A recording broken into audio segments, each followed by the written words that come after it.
Kevin, first away victory of the season, a 3-2 win here at St Ives Town this afternoon in Cambridgeshire, your home county.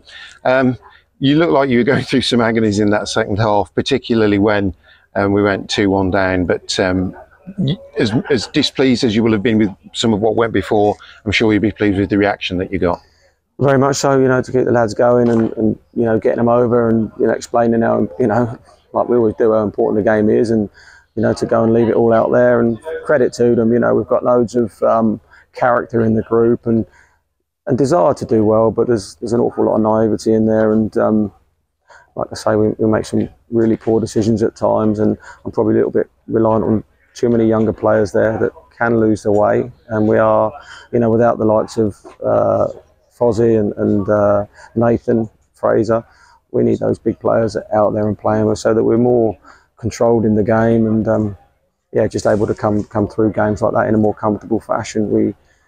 We're in a difficult place at the moment, and obviously learning about one another, and it's tough. Some of the young boys and some of the senior boys as well, make some really strange decisions out there, and then we become an inefficient side. And credit to St Ives, they've done really well today, and could argue that they should have taken something out of the game. They've had some near misses. We've had quite a lot of near misses where at 1-0 we should have shifted the game away from them, really, but we didn't. We've got to learn and understand how to win games in a more comfortable fashion.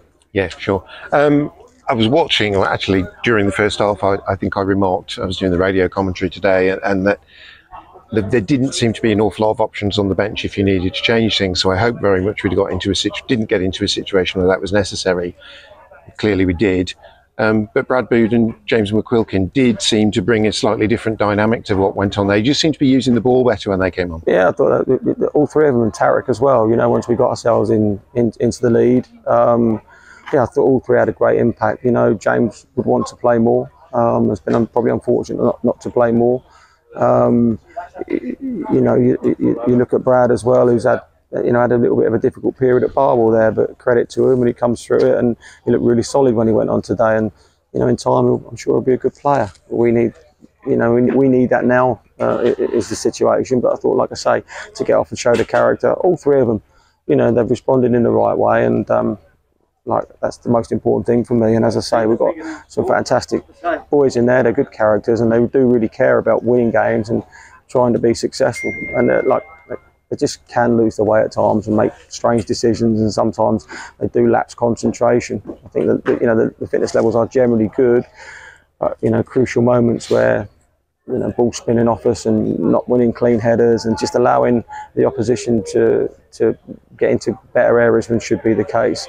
And that's I've got to try and change that around. If it means bringing in one or two to shore that situation up and make us more robust and harder, like I say, against the ball, that might have to be the case. Sure. Is that still something that you're considering? I know you mentioned it last week. Yeah, I don't think it stands still. There were a couple that we could potentially have taken on loan. Obviously, we play Tuesday again. We've got obviously a big game at home Tuesday, and then we don't play for a little while. And obviously, looking at potentially having to pay somebody for the month, and it's a long period to have to find the finances to then maybe not get so much football out of whoever. But that's, like I say, that's where we find ourselves. If we can find a way to get through Tuesday and get something out of that, and hopefully win that game, then hopefully I'm hoping that one or two of those injuries will be where we need them to be, and they're able to take to the field in anger again and bolster what we've got out there, and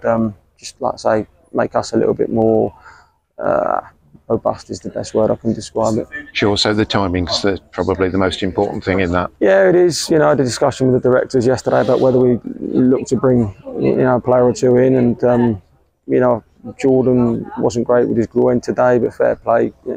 Great character, wants to play and get through it, and scored a terrific goal for us. And been, like I say, I think up until probably Nathan's injury, Jordan's probably been as consistent a player as we've had.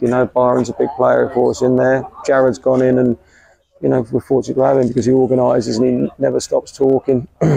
Obviously, he's not quite at the athletic level that he was a few years ago. But the effect that he has and the organisation, the demand that he puts on other players is big for us. a lot of those younger players aren't able to do that and don't understand that at the moment. And it's really, really important, like I say, to be strong together, to be demanding together, and making sure that every individual out there is able to own their game. Sure. You speak about the players, making demands of one another, and the Heat made demands on your team as well today, as it did for St Ives. It is the same for both sides, but how difficult was it out there? Yeah, no water on the surface. It slows the game down a little bit, and yeah, I think there was a challenge. 3G surfaces and play very different, but look, everyone will say it's the same for both sides, and we have to be able to get through it. And we showed on lots of occasions ahead that we could be effective, could move the ball, and could ask questions of St Ives. But equally, so did they against us, and they've had one or two moments there that I wouldn't be comfortable with, and I wouldn't be resting on. And there's still massive amounts of work to do to get us to the level that I know we need to be. And yeah, like I say, I'm going to continue to work hard at it, and hopefully speed the process of those players understanding moments. And I would stress, it's not just some of the young ones, some of the older boys as well just need to understand moments that they find themselves in, and how better to manage the ball. Sure. You got to win on an artificial surface. You got to win away from home. So that probably feels like a couple of monkeys off your back, because we're not that far into the season, but you will have been conscious of the fact that the draw at Redditch came on one of these, and there've been other less positive results on artificial surfaces. Yeah, that generally I've managed at step 2, and kind of my understanding at step 2, and I have to make a little bit of allowance for the players at this level, and the opposition that you find yourself against it at this level. And maybe whether I'm a little bit too demanding, I don't know, but clearly I want to get us there, and just, like I say, work to a real solid level, and the lads want to. And again, it's like I say, making that change quickly, and that progress really quickly, so that we are more effective in games like this. Kevin, I really appreciate your time. Thanks very much.